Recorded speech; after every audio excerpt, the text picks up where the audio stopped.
Hey everybody, this is a clip from the latest episode of the Randi Rhodes Show. If you want the full episode, you can watch live on Free Speech TV, Dish Channel 9415, DirecTV 348, Sling, Roku, and Apple TV. Turn up your mind. Show. If you've been flipping around the dial, you may have noticed that all the other news channels have basically connected their cameras directly to what we call the pool feed, and they're just carrying completely unaltered footage right from the Joe Biden celebration. We don't mean any disrespect to the presidency or even to the person who occupies it as of tonight when we say there's a lot going on, and so we're going to bring you news for this hour instead. We will, I think, dip in briefly as Joe Biden speaks for the first time in prime time. But in the meantime, we want to tell you what's going on because it matters. So Democrats in the media are welcoming what is in effect a military occupation of your capital city. 26,000 federal troops there, more than were there in 1864 during the Civil War. But just last year, our political class had a very different view of the National Guard and indeed of the whole topic of law and order.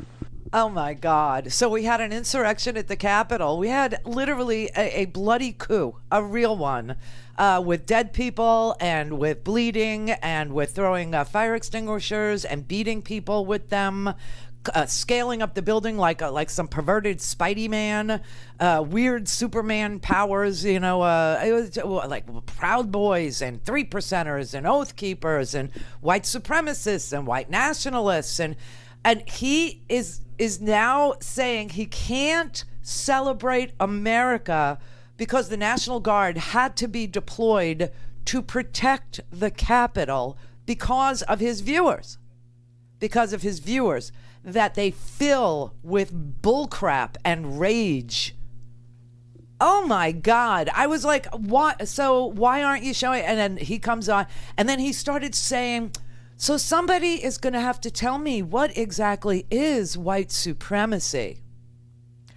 Why don't you talk to any black person in America? How does that? Why don't you talk to any person of color in America? They'll tell you what white supremacy feels like, looks like, smells like, what it's been like to live through it, to have their parents live through it, to have their grandparents live through it, to have their great-grandparents live through it, to have their great-great-grandparents live.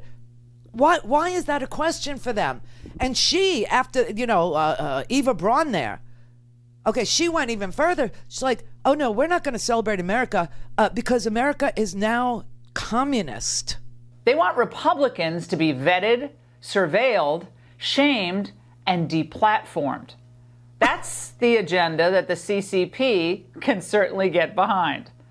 But according to our state media here, the mainstream press, none of you should worry about the coming triumph of the CCP or the American elites who hope to make money off of it. Oh my God. Because now that the Democrats are back in power, President Biden wants us all to just get along.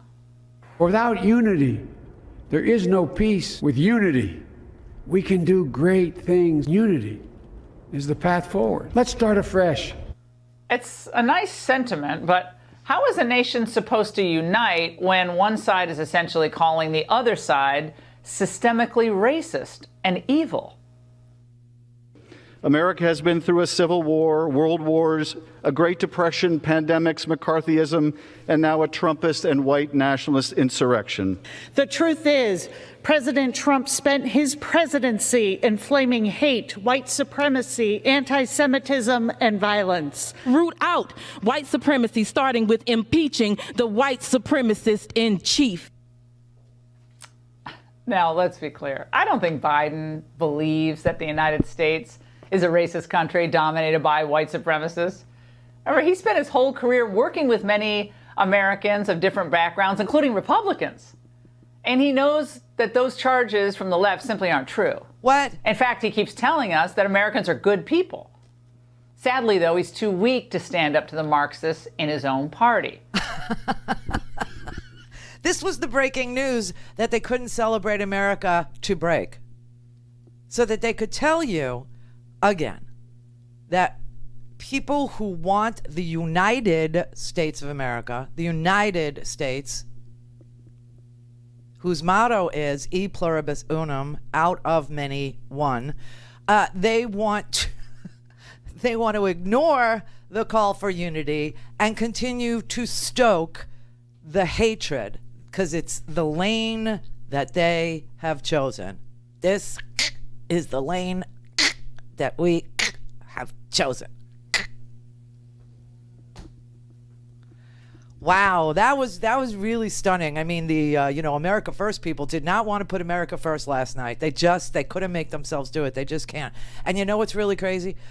So while I was listening to this fabulous music, and while I was looking at I'd get up, I would look, I'd see who's wearing what, and how does it how'd they put that together? How did they get all those monitors? Oh my God, it was like it was an engineering feat. Okay, it really was amazing.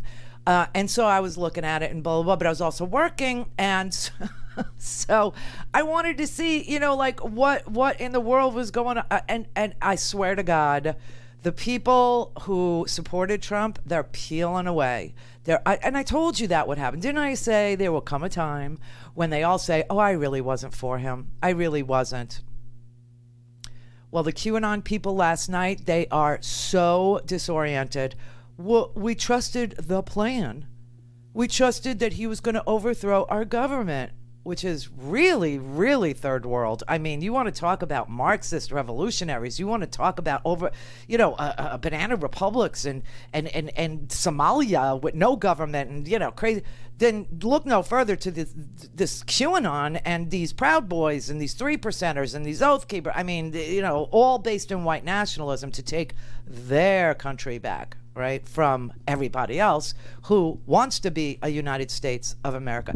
Anyway, they were so sad. They were so sad. They were like, wait, we trusted the plan. What do you mean there's no plan?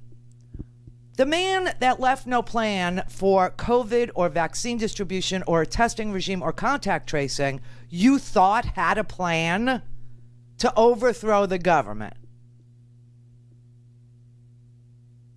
They're like, he betrayed us. He just disappeared. He just went away. He just left us alone. And we went into that rabbit hole for him. Maybe we went too far into I don't know. How are we going to orient ourselves at Proud Boys too? The Proud Boys are saying he's weak and disappointing, and he was a scammer, and he conned them.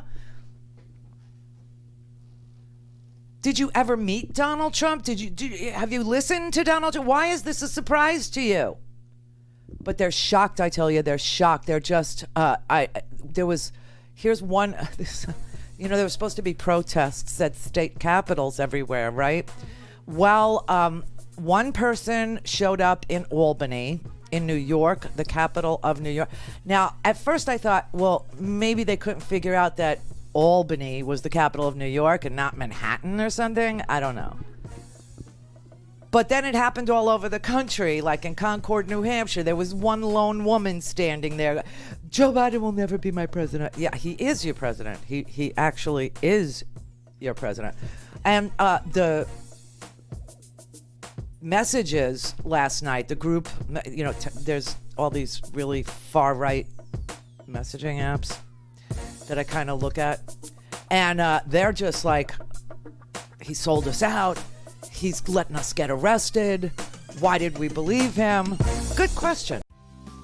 Hey everybody, this is a clip from the latest episode of The Randi Rhodes Show. If you want the full episode, you can watch live on Free Speech TV, Dish Channel 9415, DirecTV 348, Sling, Roku, and Apple TV.